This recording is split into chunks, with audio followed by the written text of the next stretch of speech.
Seigneur, ta parole au quotidien nous nourrit et nous donne vie. Seigneur, ta parole au quotidien nous nourrit et nous donne vie. Lecture du livre du prophète Ézéchiel. Chapitre 37, versets 21 à 28. Ainsi parle le Seigneur Dieu. Je vais prendre les fils d'Israël parmi les nations où ils sont allés. Je les rassemblerai de partout et les ramènerai sur leur terre. J'en ferai une seule nation dans le pays, sur les montagnes d'Israël.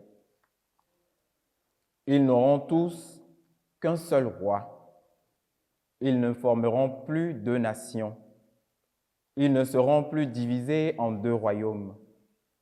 Ils ne se rendront plus impurs avec leurs idoles immondes et leurs horreurs, avec toutes leurs révoltes. Je les sauverai en les retirant de tous les lieux où ils habitent et où ils ont péché, je les purifierai. Alors, ils seront mon peuple et moi je serai leur Dieu. Mon serviteur David régnera sur eux. Ils n'auront tous qu'un seul berger. Ils marcheront selon mes ordonnances. Ils garderont mes décrets et les mettront en pratique. Ils habiteront le pays que j'ai donné à mon serviteur Jacob, le pays que leurs pères ont habité. Ils l'habiteront eux-mêmes et leurs fils, et les fils de leurs fils pour toujours. David, mon serviteur, sera leur prince pour toujours. Je conclurai avec eux une alliance de paix, une alliance éternelle. Je les rétablirai, je les multiplierai, je mettrai mon sanctuaire au milieu d'eux pour toujours. Ma demeure sera chez eux, je serai leur Dieu et ils seront mon peuple. Alors, les nations sauront que je suis le Seigneur, celui qui sanctifie Israël, lorsque mon sanctuaire sera au milieu d'eux pour toujours. Parole du Seigneur. Nous rendons grâce à Dieu. Nous nourrit et nous donne vie.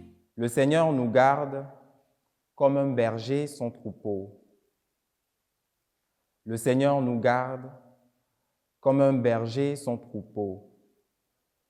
Écoutez, nation, la parole du Seigneur, annoncée dans les îles lointaines. Celui qui dispersera Israël le rassemble, il le garde comme un berger son troupeau. Le Seigneur nous garde comme un berger son troupeau. Le Seigneur a libéré Jacob, l'a racheté des mains d'un plus fort. Ils viennent, criant de joie, sur les hauteurs de Sion.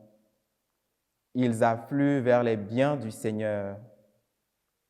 Le Seigneur nous garde comme un berger son troupeau. La jeune fille se réjouit, elle danse. Jeunes gens, vieilles gens, tous ensemble. Je change leur deuil en joie, les réjouis, les console après la peine. Le Seigneur nous garde comme un berger son troupeau. Gloire et louange à toi, Seigneur.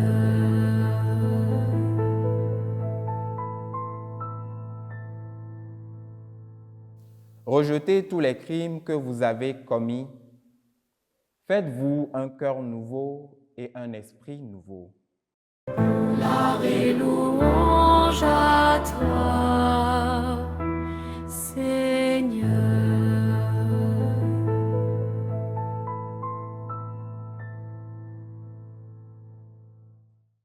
Évangile de Jésus-Christ selon Saint Jean.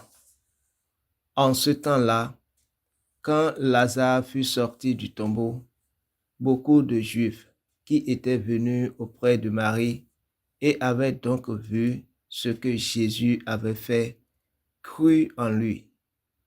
Mais quelques-uns allaient trouver les pharisiens pour leur raconter ce qu'il avait fait. Les grands prêtres et les pharisiens réunit donc le Conseil suprême. Ils disaient, qu'allons-nous faire? Cet homme accomplit un grand nombre de signes. Si nous le laissons faire, tout le monde va croire en lui et les Romains viendront détruire notre lieu saint et notre nation. Alors, l'un d'entre eux, Caïphe, qui était grand prêtre cette année-là, leur dit, vous n'y comprenez rien. Vous ne voyez pas quel est votre intérêt.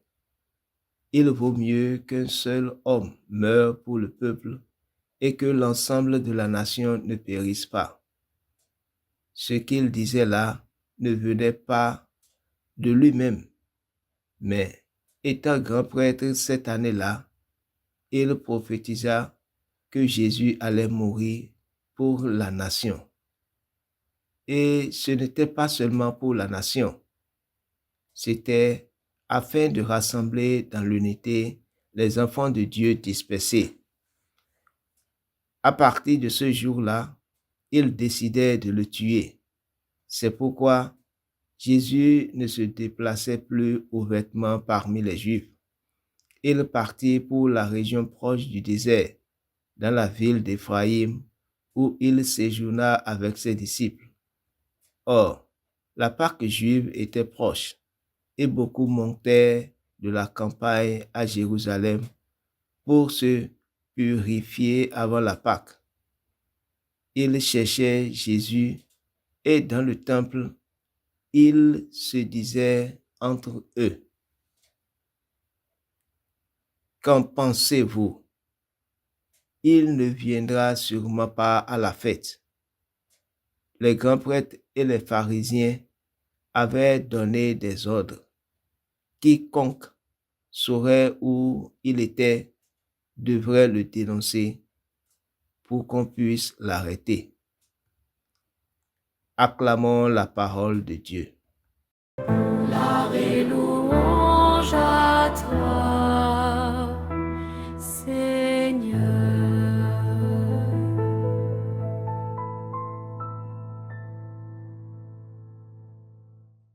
Beaucoup de Juifs furent témoins du miracle remarquable par lequel Jésus ressuscita Lazare d'entre les morts.